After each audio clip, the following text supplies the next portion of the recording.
You ask Tiger to solve. This deals with linear equations with one unknown.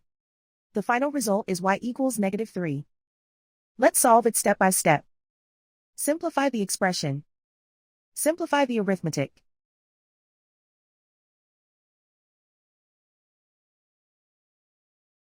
Group all constants on the right side of the equation. Subtract 8 from both sides.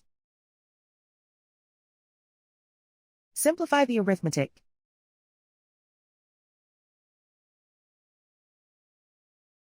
Isolate the y. Divide both sides by 2. Simplify the fraction. Find the greatest common factor of the numerator and denominator. Factor out and cancel the greatest common factor.